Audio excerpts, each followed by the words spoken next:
We're now ready. So our next speaker is Usacheva, who is our last part of the EX-PATRIA team. We again.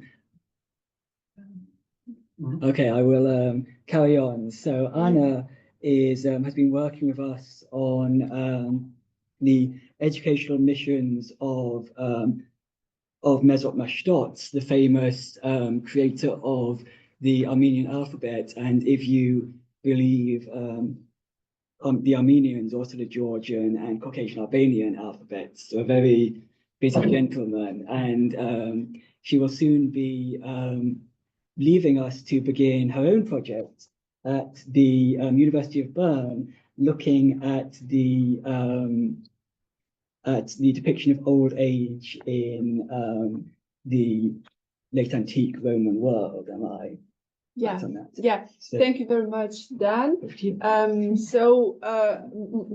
topic, as you can see, the topic of my talk has altered quite massively from what you can see in the program, but if not in words, in essence, it's still the same.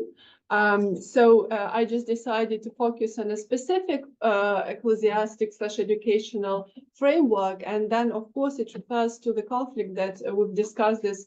The conflict, the war of 421-422.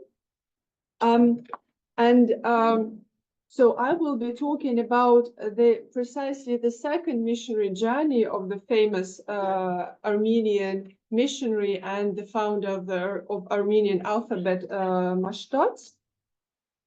And also looking at this mission, I will check the dating of the mission because there has been a considerable scholarly discussion about the date of this mission, and therefore it's important for us to know that because that depends very much on how we can see the prehistory and the motivation for the mission itself.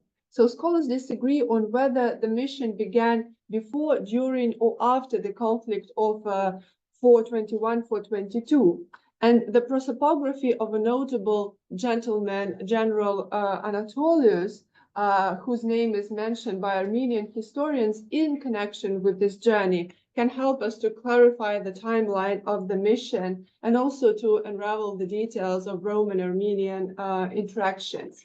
So I will begin by discussing the date of the journey and then analyze Anatolius's potential connection with the mission.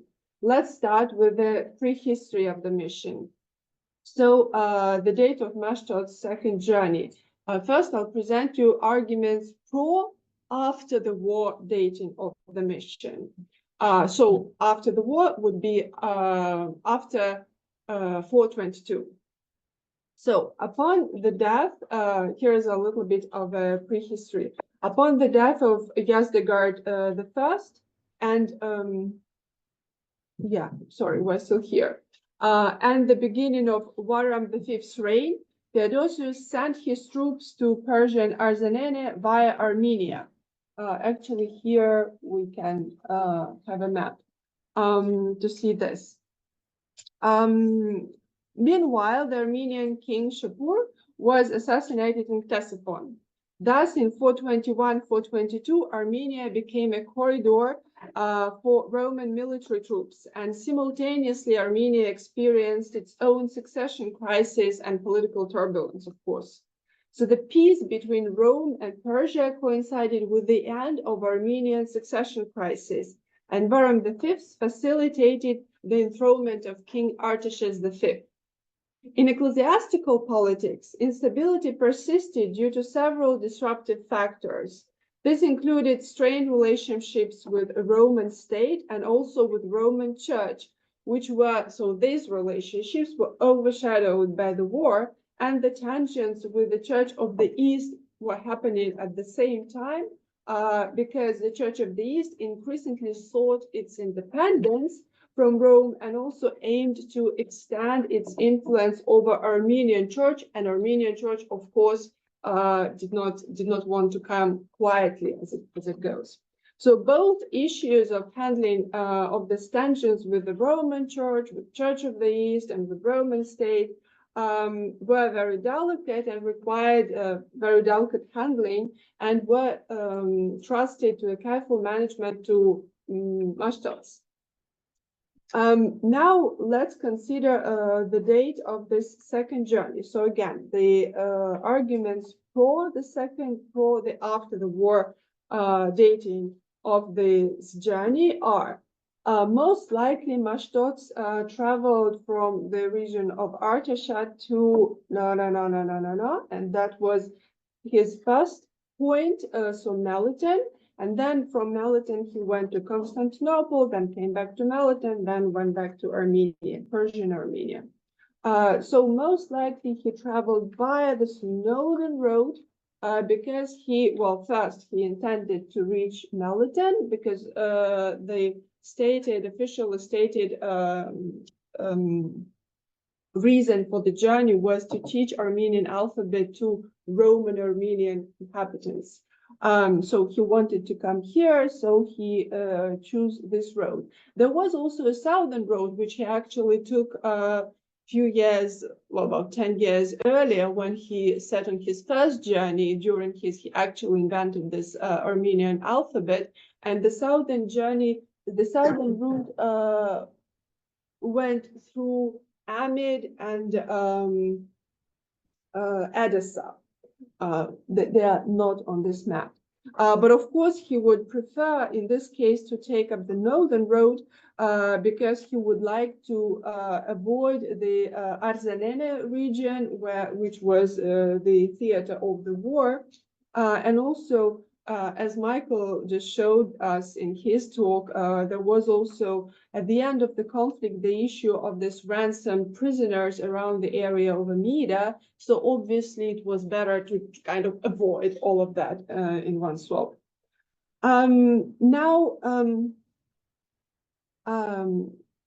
Yeah, I agree with the scholars who placed the mission in late 422, early 423.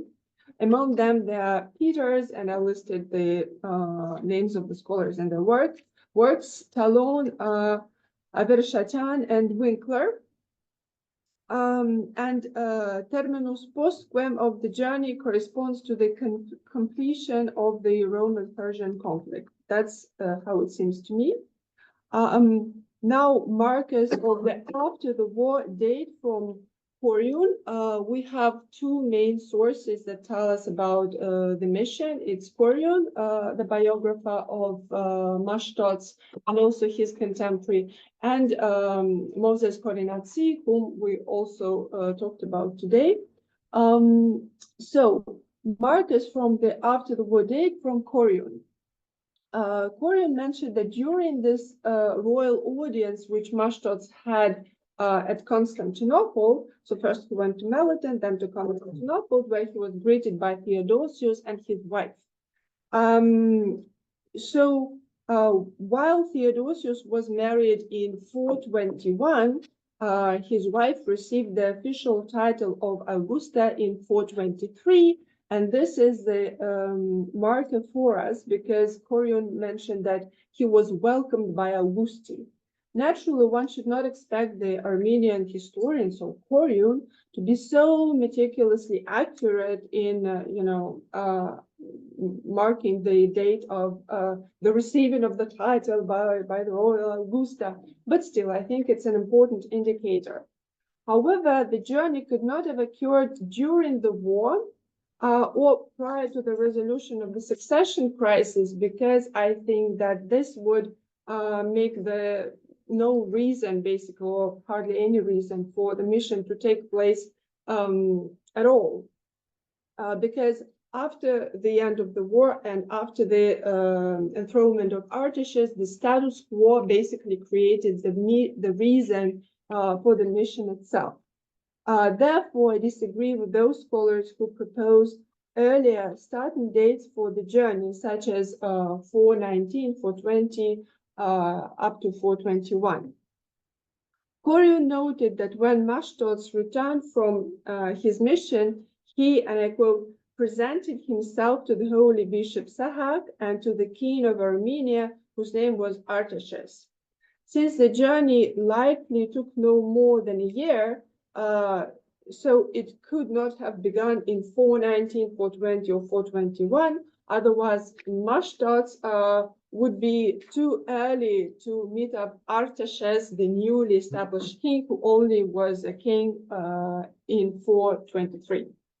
So the terminus postquem for the mission's end is 425, as this is the last year of Atticus of Constantinople, who also welcomed Mashtots at the court.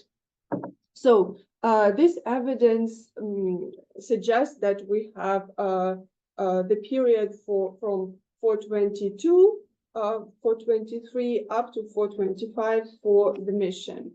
Now, the evidence that suggests an earlier dating of the mission centers around the figure of the Roman general Anatolius, to which we are now coming.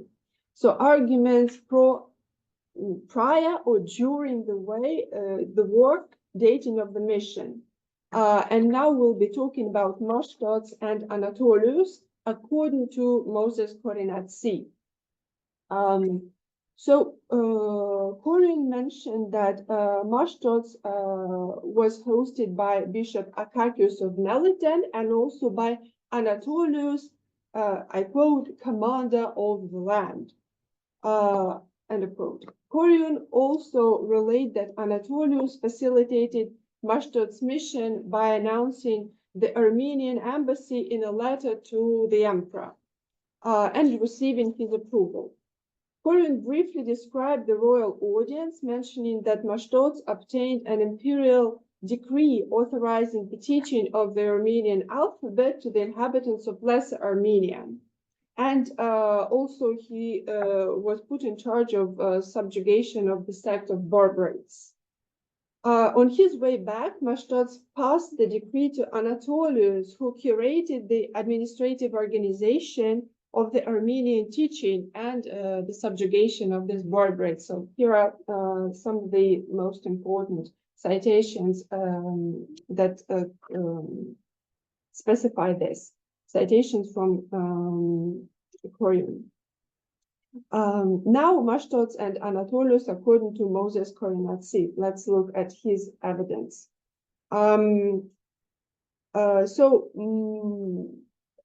Moses Korinatsi did not provide a step-by-step account of the mission, but instead he simply announced Sahak's decision to send Mashtots to the western regions of Armenia. And then he included the texts of letters from Sahak to Theodosius, to Atticus, and to Anatolius. And also their respective responses. These letters were most likely fictional, but still they serve to mask Moses' lack of an accurate historical account of the journey. Unlike Corin, Moses claimed that Theodosius not only granted permission for Armenian teaching, but also ordered General Anatolius to build a city in Armenia, I quote, to serve as a refuge for yourselves and our armies, end of quote. Additionally, Moses provided a detailed and rhetorically elaborated description of the construction of this fortress of Theodosiopolis, which was administered by Anatolius. Moses also conveyed that while Mashtots was busy instructing the Armenian language, Sahak negotiated a treaty with Bahram V, which resulted in the enthronement of this King Artaxerxes.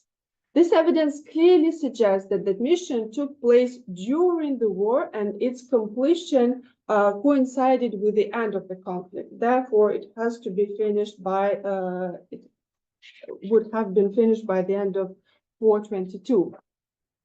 Now let's analyze, or let's look at how these slightly contradictory accounts were analyzed by Justo Traina. Traina argued that Artaxerxes' ascension was the outcome of a compromise between Theodosius and Bahram V. He also emphasized the role of General Anatolius in the conflict of 421-422. Traina argued that while Magister Militae per Orientem Ardabur ravaged the border region of Osrohene, Anatolius joined the rebels in Armenia. And by the time of Mashtod's return from Theodosius, Anatolius came up close to the Armenian borders. In other words, according to Traina's analysis, Anatolius was active in Armenian territory in 421, and by early 422, he and his troops approached the Armenian border, but from the Roman side. Traina also asserted that when Anatolius threatened the Armenian border, Armenian nobility sought Sahag's assistance, which led the Catholicos to use his authority in this negotiation with Bahram V that actually put Artaxerxes on the throne. Now, my analysis of this argumentation. I think that Traina's argument, which of course primarily relies on the evidence from Moses, suggests that Mashtod's journey was completed by 422. This account obviously contradicts my statement that Mashtod's journey began at the end of 422 or in the beginning of 423. My dating is primarily based on Corion, who indicated that Anatolius assisted Mashtod on his journey to and from Theodosius.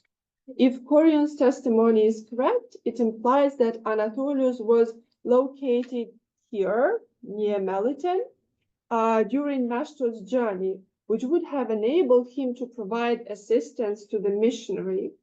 I think that Corion's narrative is more plausible, as it does not imply that Anatolius was actively engaged in a conflict, which was going on here, joining the Armenian troops, and at the same time was busy constructing Theodosiopolis, but which was, I think, a little bit too much, even for such a great person as Anatolius. So in contrast, Moses' account is less coherent. It assumes that Anatolius simultaneously assisted Mashtod in his teaching mission and subjugation of barbarians, oversaw the construction of Theodosiopolis, and marched his troops to the Armenian border. I believe that this logical contradiction undermines Traina's interpretation of Anatolius's involvement in the military actions of 421-422. Additionally, it seems highly unlikely that Mashtod could have set out on a journey amidst the ongoing military conflict, if we assume that it was happening, so the mission was taking place during the war. Because then it would come perilously close to the area devastated by the conflict. Now, furthermore, I find it unclear what evidence supports the theory that Anatolius joined the Armenian rebels in 421. This thesis was first proposed by Holm and subsequently supported by Blockley and Traina, yet none of the scholars provided specific references to substantiate this claim, but so maybe it's just out of my ignorance, but I don't know what to do with this. Now, another important issue that we should consider is the date of Anatolius' service as Magister Militum per Orientem, and this date is also important for the discussion of the dating of the mission itself.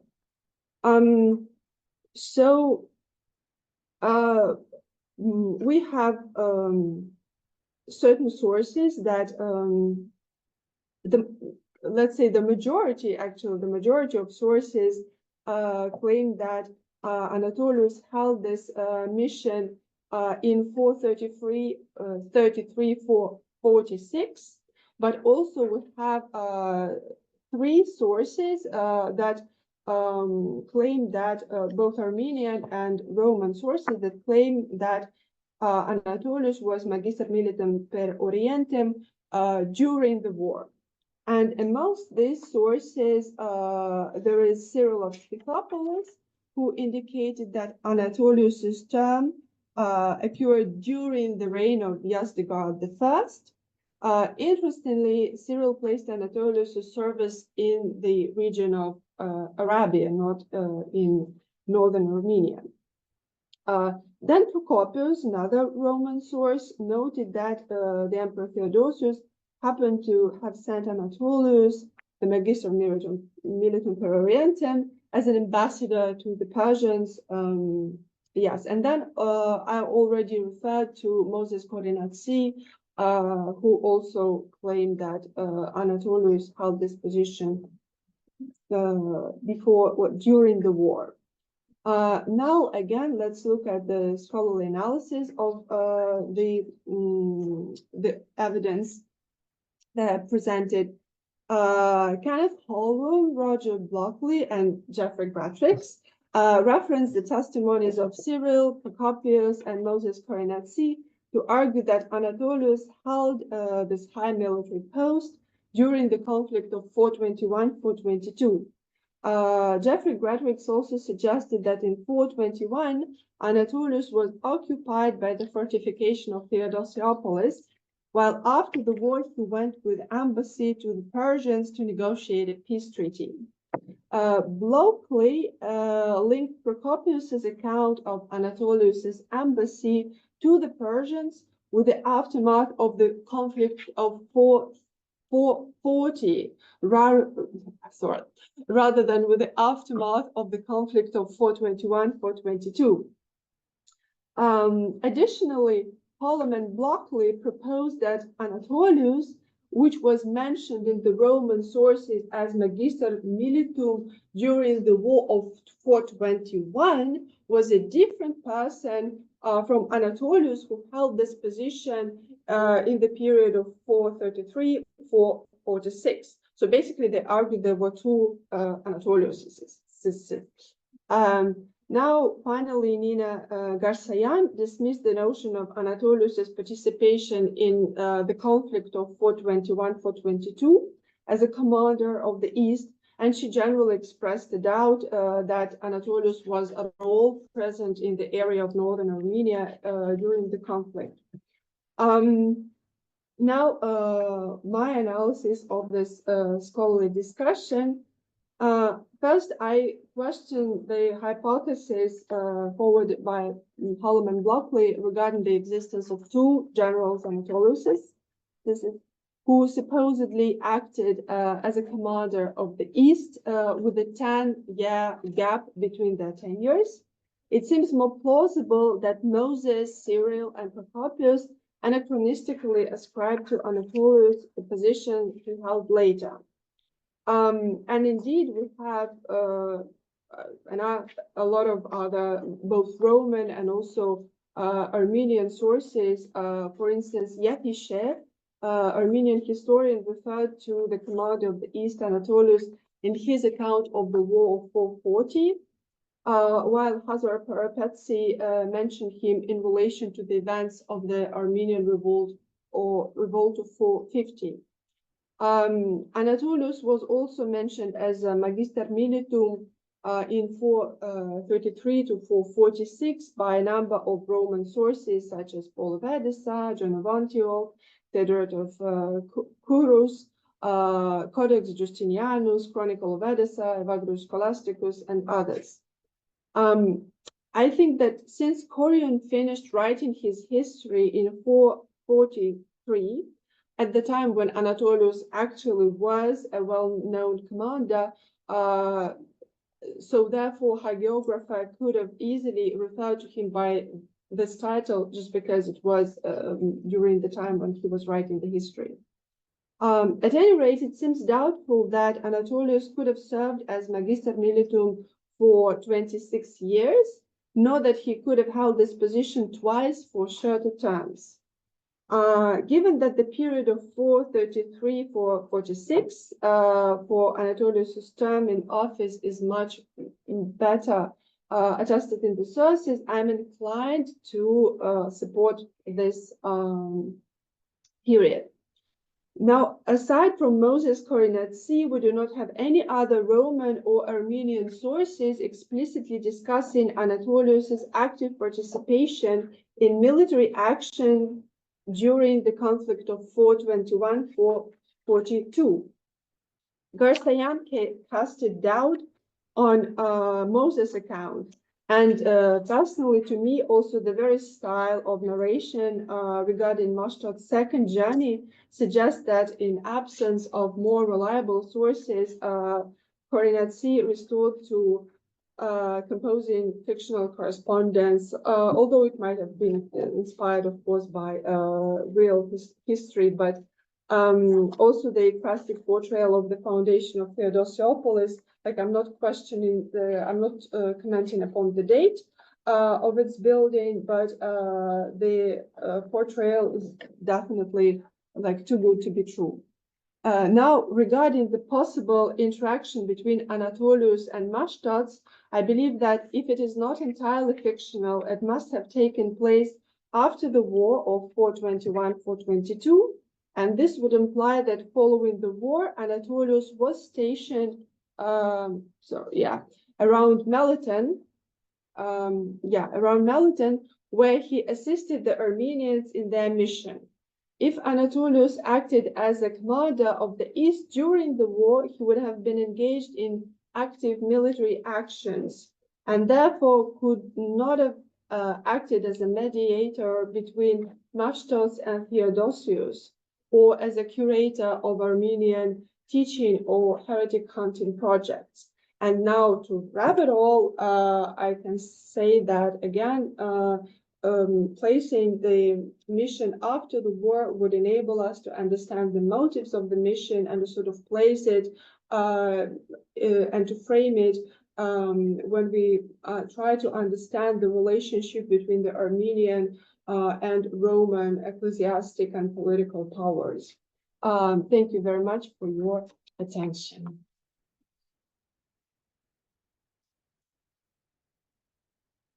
Okay, thank you for that extremely thorough talk. And you actually already have a compliment from Amir, who asked if you can please send the maps you used in this presentation. Well, the Appreciate- majority of the maps that I used actually are from Jeffrey Gretwick's source book. Ah. So I think he meant Houston. well, He yeah, commented on one is our- is I Houston think, map. he Yes, meant, Yes. yeah. And he said it's compliments the choice of maps. Unfortunately, the PowerPoint compresses it and makes it small for him to read. So we wanted Yeah. you to Yeah. send that. Do we have any questions from the floor? Yes, do you have? If I may, no, my talk was very interesting. I was just wondering how to, in a sense, decide, going on with the debate, if the sources are Moses Korinatsi and the life of Mastodon, that we know are the most important and the most controversial, in a sense, because they are so important for the memory and the identity of the Armenian church, that are also really not difficult to be used, but to be used and with care, in a sense. So in a sense, I was wondering if there are any other attestation of this in other sources, in other No, this particular mission, the second mission, it's just Moses Korinatsi and Koryun. Yeah, so we need to rely on what we have there. Yeah, unfortunately. Yeah. And basically, we know that Moses Korinatsi also relied on Koryun. So, but he made it in a little bit more creative way to sort of add in something of his own.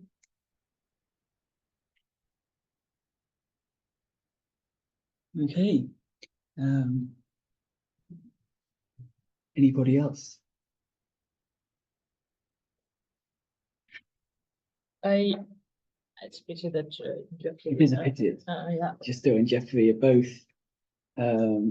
absent, fled from your arguments, I imagine, you know. Probably. I was just having this crazy idea, and I want to show I'll share just for a second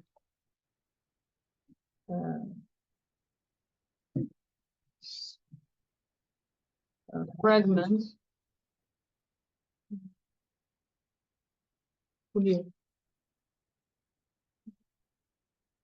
That's Cyril of Scythopolis. It's a very stupid idea, but sometimes I'm wondering whether the whole problem with Anatolius' tenure and role of Magister Militum and so on and so forth is sometimes just connected to some confusion in the Greek definition of master of the East. It's just more of as a joke, but on the other hand, for Cyril, I don't know, but it was just a bit of a naughty comment. Nominative determinism.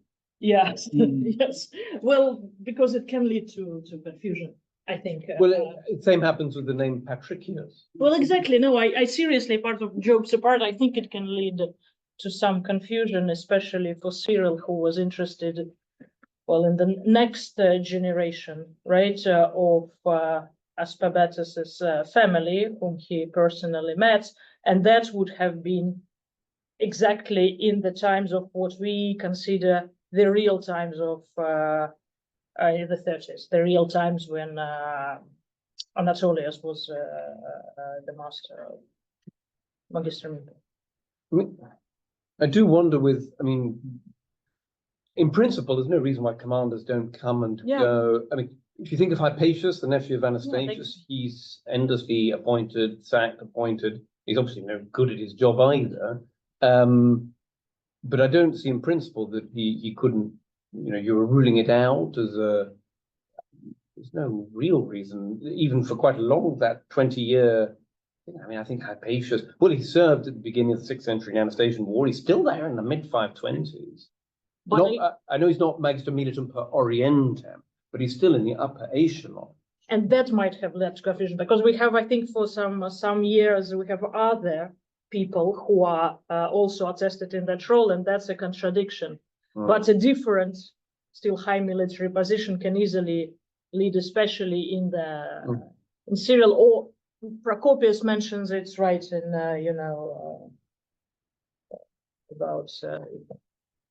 Actually, here I think you are not that convinced that it was that he actually was in the 20s master of officers, but master of. I wouldn't go to the wall for any of them, and there was an article that I did in Antiquité Tardive coming back to that, discussing Darsoyan's solutions, and we're never going to get a definitive answer. And I like your reconstruction.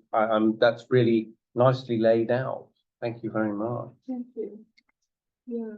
No, I also think that, of course, we do not know exactly what he clearly was a general, whether he was a Magister Militum per Orientem. I mean, yeah, well, it seemed kind of a bit questionable to me, precisely because of 26 years, or I do not know. I do not know because yes, it seems one long stretch is unlikely, but two separated ones, yes. But so the main point was more about the how it refers to the mission and to the dating of the mission, and this. So yeah, that's why it was a reference to that. Yeah. Thanks. Thank you. Also, the suggestion on the Greek auto series is not so naughty comment. I mean, the edition of Schwarz is not the best edition possible. Yeah, exactly. It also needs. But he's not the only one who. No. Yeah. There's also, links between. There are parallels between Procopius's text and Cyril, and I don't mean here necessarily, but seem to point to some sort of, and this is one of the things that Riemenschneider discusses, the links between different authors of different genres and how we put them in different boxes. Someone who's a hagiographer, someone who's a classicized historian or a chronicler, and yet, and I think it's a really good point, we can see crossovers. And one example, which I pick up in the commentary, and I think Denis Faisel, I hope we discussed it, and I hope he will publish on it, but to do with Almontier, the Phylarch, and the way he carries away prisoners from Roman territory, and the phrasing is staggeringly similar between the two authors. So that, there's, I mean, why not? Why couldn't there be links between?